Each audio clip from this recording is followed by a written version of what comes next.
السلام علیکم ورحمۃ اللہ وبرکاتہ۔ وعلیکم السلام ورحمۃ اللہ وبرکاتہ۔ کیا حال ہے سب کا؟ الحمدللہ۔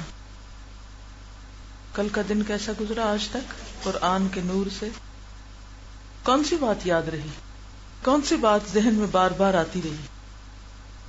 کیونکہ یہ ہو نہیں سکتا کہ کوئی چیز دل کو لگ جائے اور پھر دل میں نہ آئے، یا تو قرآن دل کو لگے گا یا پھر دنیا لگی ہوئی ہے۔ وقت گزرنے کے بعد اگر انسان کو احساس ہوتا بھی ہے تو اس کا فائدہ کچھ نہیں۔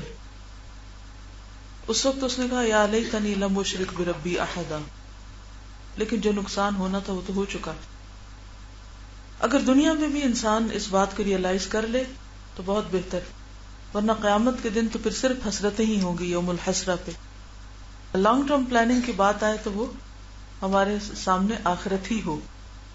بات یہ کہ اس شخص نے تو ایک باغ لگایا تھا نا، ہم میں سے ہر شخص نے ایک باغ لگایا ہوا ہے، یہ نہیں اپنی ایک ڈریم ورلڈ جو ہے وہ بنائی ہوئی ہے نا، جس کے لیے ہم کوشش کرتے ہیں، بھاگ دوڑ کرتے ہیں۔ دنیا میں جو کچھ بھی ہم بنا لیں بالآخر ایک دن وہ سب ختم ہو جائے گا، اور باقی کیا رہے گا جو آگے آج ذکر آ رہا ہے۔ کیونکہ کل کا جو واقعہ ہے اس کا خلاصہ آج کی آیات میں آئے گا انشاءاللہ، کہ جو سیکھنے کے سبق ہیں ہمارے لیے۔ بہت اچھا سبق انہوں نے سیکھا کہ ہماری زندگی میں دو طرح کی سچویشنز ہوتی ہیں، ایک تو اچھی اور ایک یہ کہ پرابلمٹک۔ تو جو پازیٹیو تھنکنگ جس کے اندر ہوتی ہے وہ اسی طرح کی بات کرتا ہے کہ مجھے امید ہے کہ میرا رب مجھے اس سے بہتر دے گا، یا میرے حالات جو ہیں وہ درست کر دے گا۔ اور یہاں بھی آپ دیکھیں کہ جس شخص کے پاس کچھ نہیں تھا مگر ایمان تھا، اس کے اندر امید بہت تھی۔ فَعَسَىٰ رَبِّي أَن يُؤْتِيَنِي خَيْرًا مِّن جَنَّتِكَ، یعنی میں تجھ سے حسد نہیں کرتا، اپنے رب سے امید رکھتا ہوں کہ وہ مجھے اس سے بہتر چیز عطا کرے گا۔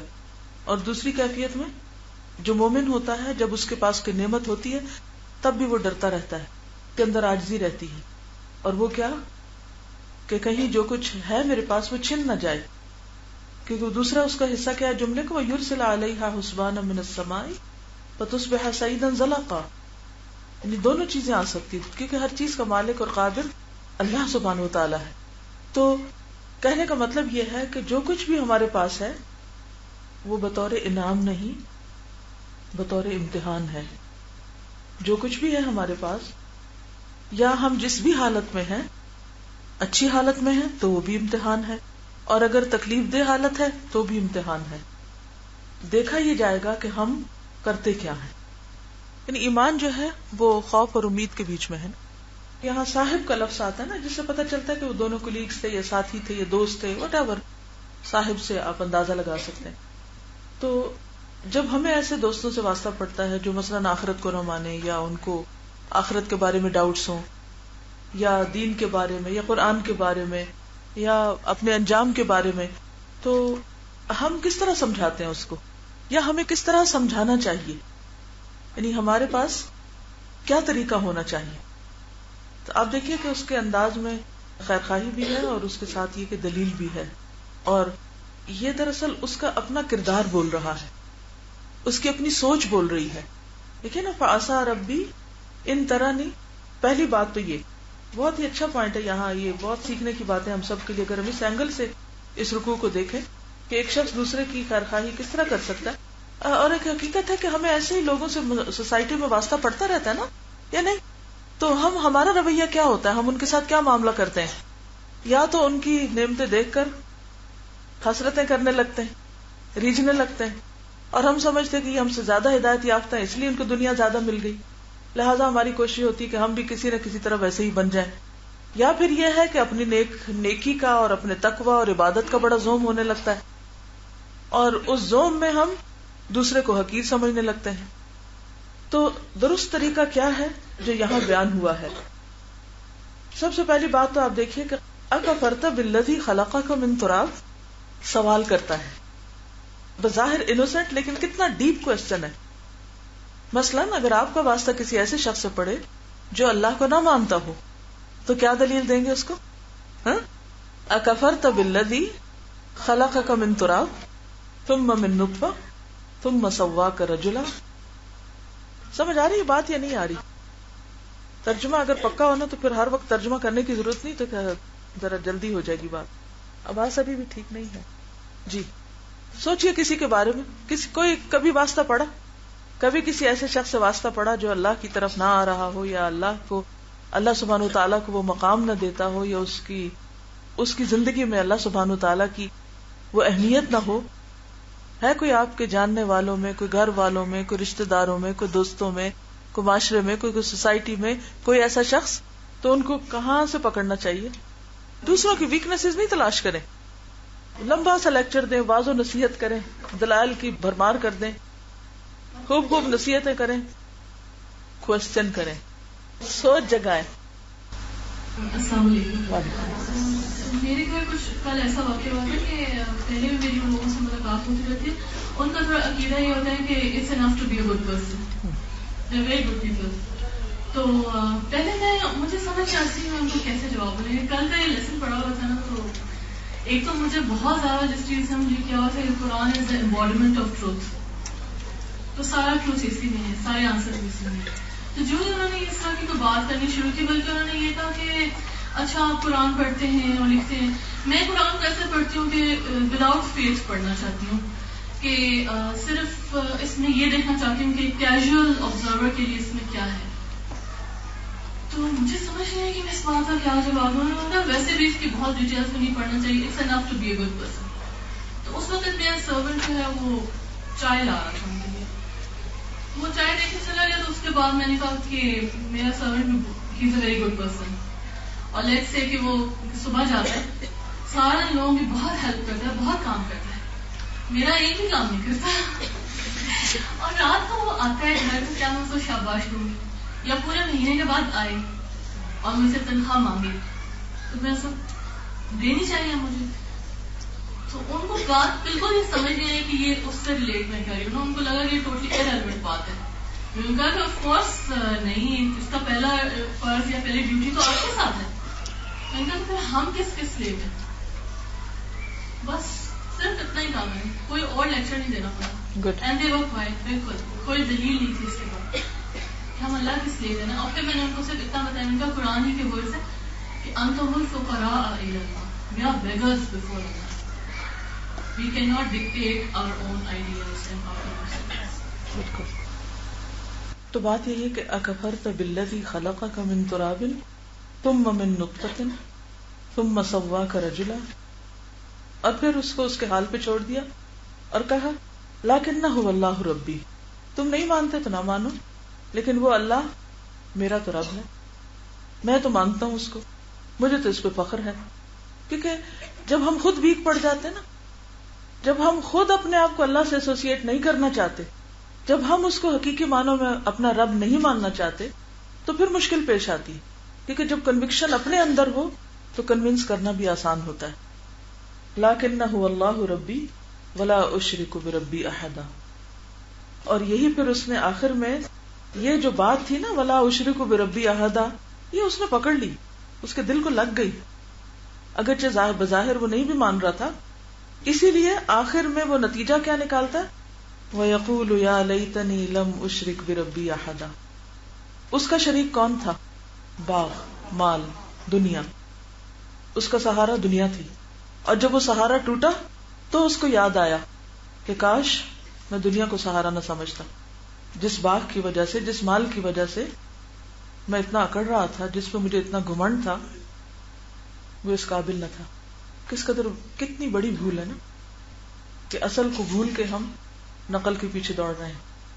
اور پھر آپ دیکھیے کہ اس کے دل میں اللہ کے بارے میں ڈاؤٹس ہیں، لیکن یہ پھر بھی بات کس طرح کرتا ہے کہ اپنی گفتگو سے اللہ کا ذکر نکال نہیں دیتا. ہمیں جب کسی ایسے انسان سے واسطہ پیش آئے کہ جو خدا کو نہ مانتا ہو یا خدا کی بات نہ سننا چاہتا ہو، تو عام طور پر ہم اپنا سٹائل بھی بدل دیتے ہیں، ہم بھی اسی کے رنگ میں رنگ جاتے ہیں، اور بعض اوقات انڈائریکٹلی انکانشیسلی اسی کی آئیڈیالوجی اختیار کر لیتے ہیں، اسی کی سوچ میں ڈوب جاتے ہیں.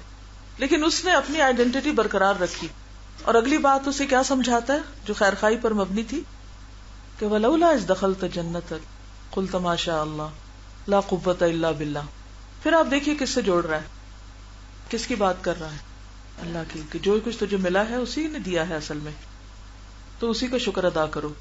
پھر اس کا ذہن پڑتا ہے کہ میری بات اس کے سامنے کیوں ہلکی، میری بات کو کیوں توجہ نہیں دی جا رہی. کیونکہ اس کے نزدیک میں اس کی بنسبت دنیا میں کمزور ہوں. اس کو وہ اعتراف کرتا ہے. انسان کو کبھی بھی اپنی حیثیت کو ڈینائی نہیں کرنا چاہیے. ہم جو کچھ ہیں وہی ہیں. جھوٹ کا لبادہ نہ اوڑے کہ اپنے آپ کو بڑی چیز بنا کے پیش کریں.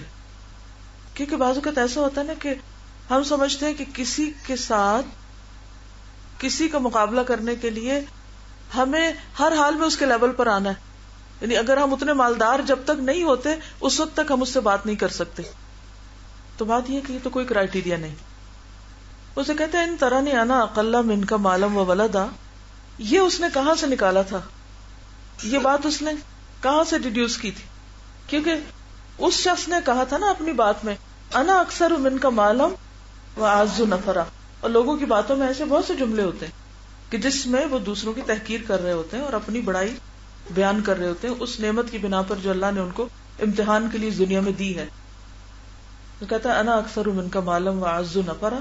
کہتا ہے ان طرح نہیں انا اقل من کا مالم و ولدا. تو اس پر مجھے کوئی شرمندگی نہیں, نہ ہی میں کسی انفیریورٹی کمپلیکس میں مبتلا ہوں اور نہ ہی اس پر مجھے کوئی پریشانی. کیوں؟ اس لیے کہ فعسى ربی ان یؤتینی خیرا من جنتہ. میں بہت پر امید انسان ہوں, میرا رب مجھے اس سے بھی بہتر دے سکتا ہے. اور یہ بھی کون کہہ سکتا ہے؟ جو واقعی رب کو رب مانے, جو یہ سمجھے کہ رب ہی کے پاس سارا اختیار ہے.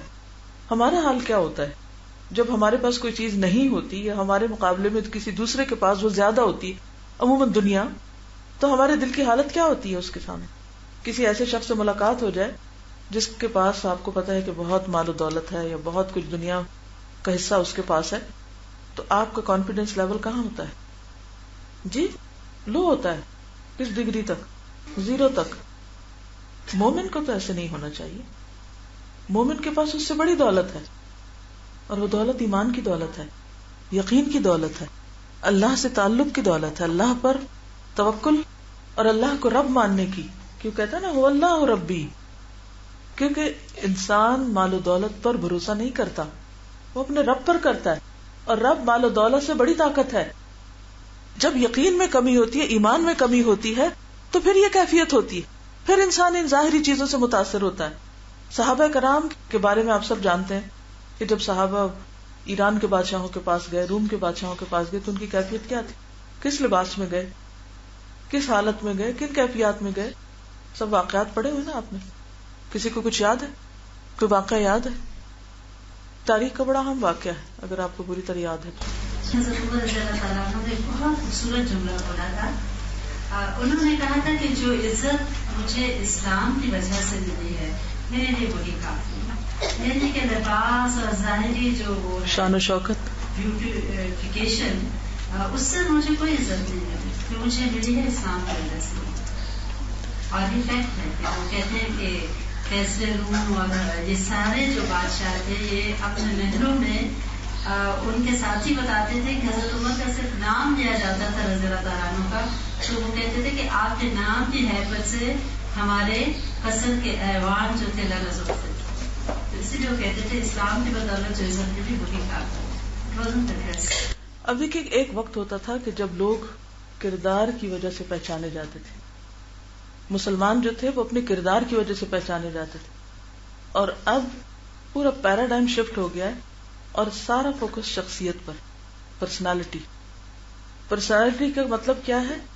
اپیرنس, ظاہریت, بات کا سٹائل, بیٹھنے کا, اٹھنے کا, چند نئے لفظ سیکھ کر ان کو استعمال کرنے کا, اس سے وہ دوسروں کو مروب کرنا چاہتے ہیں. لیکن حقیقت یہ ہے کہ جو قوت کردار کی ہے وہ ظاہری شخصیت اور ظاہری اپیرنس کی نہیں ہوتی. تو ہم سب کے لیے بھی اس میں ایک بہت بڑا لیسن ہے کہ خواہ ہمارے سامنے کوئی کسی بھی حیثیت میں ہو, ہمیں اسے حقیر تو نہیں سمجھنا کہ ہم اپنے عبادت یا علم کے تکبر میں مبتلا ہو جائیں, لیکن اس سے خوف بھی نہیں کھانا, دبنا بھی نہیں, کیونکہ ہمارے ساتھ اللہ ہے, ہمارے پاس ایمان ہے, قرآن کی دولت ہے, اللہ نے اپنی پہچان دی, اپنی محبت دی ہے. ہمیں کیوں ڈر ہو, ہمیں کیوں خوف ہو, ہم کیوں مروب ہوں, کس بات پہ متاثر ہوں؟ وہ ظاہری شان و شوکت جو سب ختم ہو جانے والی. ریسپیکٹ جو ہے وہ کبھی ڈیمانڈ نہیں کی جاتی, اور نہ ڈیمانڈ کر کے کبھی ملتی, اور نہ رونے دھونے سے کوئی دیتا ہے کہ کوئی میری عزت نہیں کرتا تو یہ ہمیشہ ملتی ہے اس کو جو ڈیزرو کرتا ہے. اے دل سہارے نہ بنا، سہارے ٹوٹ جاتے ہیں، رب کا سہارا کافی. تو ان ترانی انا اقل منک مالا وولدا فعسى ربی ان یؤتینی خیرا من جنتک. مال تو آنی جانی چیز ہے. مال کا آپ کو معلوم ہے روٹ کیا ہے؟ میم یا لام میل. اردو میں اسے بولے تو مالا یمیل، میل کا مطلب ہوتا ہے جھک جانے والی، ڈھل جانے والی چیز. اسی لیے اردو میں بھی کہتے ہیں دولت ڈھلتی چھان، یعنی ایسا سہارا نہیں جس کو کوئی پکڑ کے رکھے اور وہ ہمیشہ اس کے پاس رہے.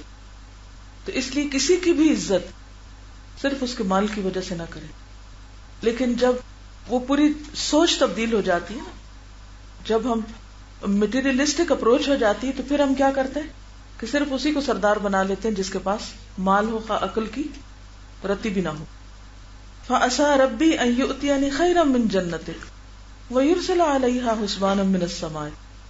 اور ایسے حادثے تو روز ہوتے رہتے ہیں کہ جس کے پاس نہیں تھا اس کے پاس آ گیا، جس کے پاس ہے اس سے چلا گیا.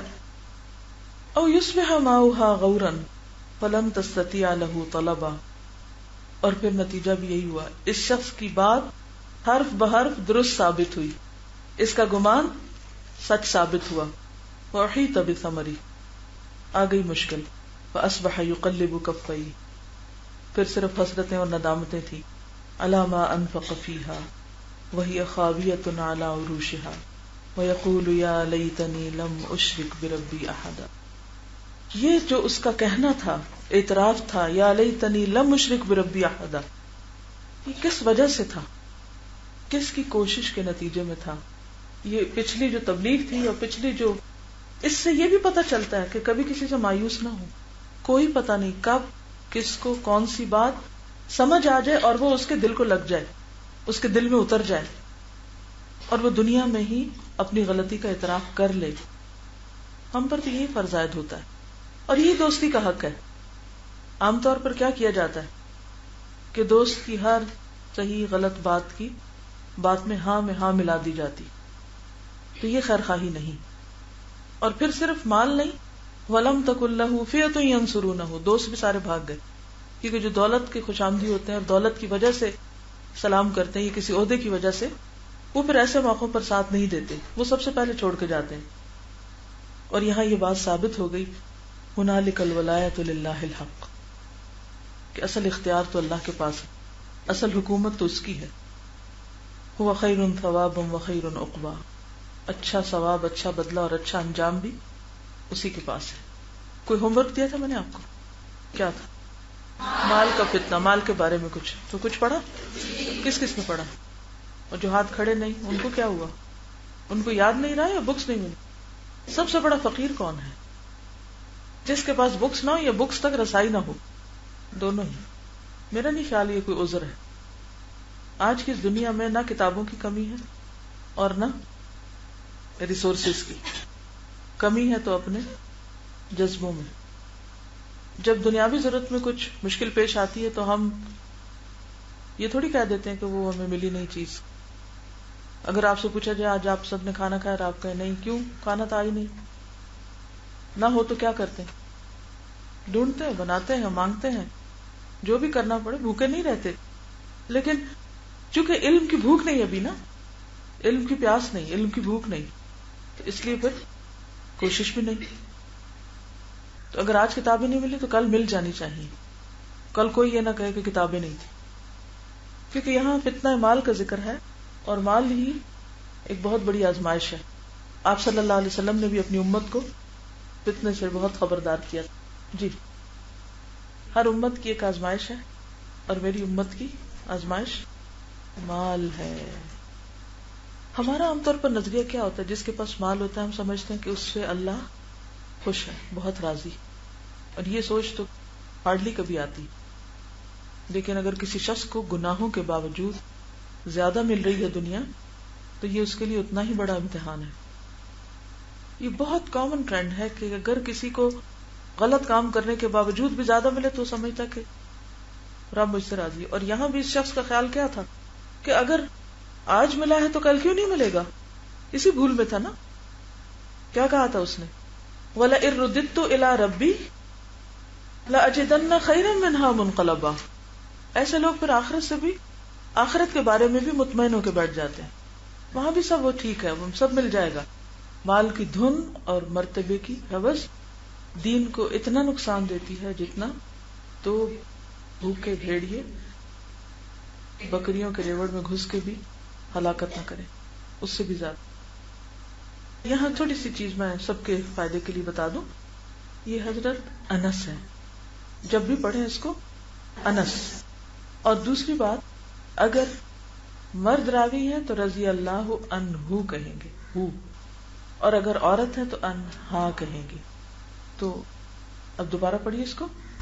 روایت ہے انس بن مالک رضی اللہ عنہ سے، مرد ہیں، ٹھیک ہے، عنہ سے کہ فرمایا رسول اللہ صلی اللہ علیہ وسلم نے، اگر وہ ابن آدم کا ایک جنگل سونے کا تو بھی وہ چاہے کہ دوسرا جنگل اور ہوتا، اور نہیں پڑتی منہ اس کا مگر خاک، اور توبہ قبول کرتا ہے اللہ اس کی جو توبہ کرے. جی آپ سنائیے. کتاب کا بیان مشکات جلد 2 سے ہے. حضرت انس رضی اللہ تعالی عنہ سے روایت ہے، کہا رسول اللہ صلی اللہ علیہ وآلہ وسلم نے فرمایا، میت کے ساتھ 3 چیزیں جاتی ہیں، 2 چیزیں واپس آ جاتی ہیں اور 1 چیز اس کے پاس رہتی ہے. اس کا اہل، اس کا مال. اس کے عمل اس کے ساتھ جاتے ہیں، اس کا اہل اور اس کا مال واپس آ جاتا ہے اور اس کا عمل باقی رہتا ہے. لیکن دنیا میں تو ہر وقت مال کو ہی پکڑ پکڑ کے رکھتے ہیں اور وہ ساتھ چھوڑ دیتا ہے بے وفا، اور جو چیز ساتھ جانی ہے اس کے بارے میں بھولے ہوئے. الحمدللہ باقی کافی لوگوں نے پڑھا اور اس پڑھنے کا آپ کو فائدہ بھی ہوا ہوگا. حدیث تک پہنچنے کے لیے بہت سا راستہ طے کرنا پڑا اور اس میں بہت ساری اور چیزیں بھی نظر سے گزری. شروع میں مشکل لگ رہی ہوتی ہے لیکن جب آپ اندر داخل ہو جاتے ہیں تو پھر آسان ہو جاتی. جیسے پہاڑ پہ چڑھنا مشکل ہوتا ہے لیکن جب اوپر پہنچ جاتے ہیں تو جو سین وہاں سے نظر آتا ہے وہ نیچے سے نہیں آتا. ٹھیک ہے، تو پہاڑ چڑھنا سیکھیے. جب یہاں مختلف لوگوں کی مختلف ڈھونڈی ہوئی حدیثیں سنتے تو اور شوق ہوتا ہے جس نے کہاں سے یہ بات پڑھی اور سنی، تو اور زیادہ اس سے بھی شوق بڑھتا ہے. اللہ سبحانہ وتعالیٰ جب جہنم کی بات کرتے ہیں، آخرت کی بات کرتے ہیں، کیونکہ میرے ذہن میں کل جو چیز بار بار گونجتی رہی، ہر ایک کا تجربہ مختلف ہوتا ہے نا، یہ آیت میرے ذہن میں کل بار بار آ رہی تھی. وَقُلِ الْحَقُّ مِن رَبِّكُمْ وَمَنْ شَاءَ فَلْيُؤْمِنْ وَمَنْ شَاءَ فَلْيَكْفُرْ. دنیا میں ہمیں چوائس دی گئی ہے، چاہے تو اللہ کی بات مانے، چاہے تو نہ مانے، لیکن نہ ماننا ہمیشہ کے لیے اپنے آپ کو اللہ کے غضب کو مستحق بنانا ہے. ایسے لوگوں کے لیے اللہ نے کیا تیار کر رکھا ہے، اِنَّا أَعْتَدْنَا لِلظَّالِمِينَ نَارًا أَحَاطَ بِهِمْ سُرَادِقُهَا. مجھے یہ جو ورڈ ہے نا سرادق، یہ بار بار میرے ذہن میں آتا رہا. سرادق کیا چیز ہے؟ جہنم کی 4 دیواری، جہنم کی باؤنڈری وال. یہ آگ کو باؤنڈری وال نے گھیر رکھا ہے. جیسے کوئلوں کی انگیٹھی کبھی آپ نے دیکھی تو اس کے ارد گرد کیا ہوتا ہے، لوہے کی ایک چھوٹی سی وال ہوتی ہے. اب تو ہیٹر وغیرہ ہے نا تو وہ وال کا کانسیپٹ اس طرح نہیں رہا، لیکن پہلے انگیٹھی یا اس طرح آگ جلائی جاتی تھی. یہ چولہا دیکھا آپ نے مٹی کا، تو اس کے بیچ میں لکڑیاں جل رہی ہوتی ہیں اور آس پاس 3 طرف اس کے وال ہوتی ہے چھوٹی سی. تو جہنم کی بھی کیا ہے، وال ہے چاروں طرف سے. احاط بہم سرادقها. وال کتنی موٹی ہے، کتنی بڑی ہے، جس کو کوئی کراس کرتا ہے 40 سال چلنے کے بعد. یعنی سوچ کے بھی دل پھٹتا ہے. وَإِن يَسْتَغِيثُوا يُغَاثُوا بِمَاءٍ كَالْمُهْلِ. پانی مانگیں گے تو پینے کو تیل کی تلچھٹ دی جائے گی یا پگھلا ہوا تانبا. یشفی الوجوہ. چہروں کو بھون ڈالے گا.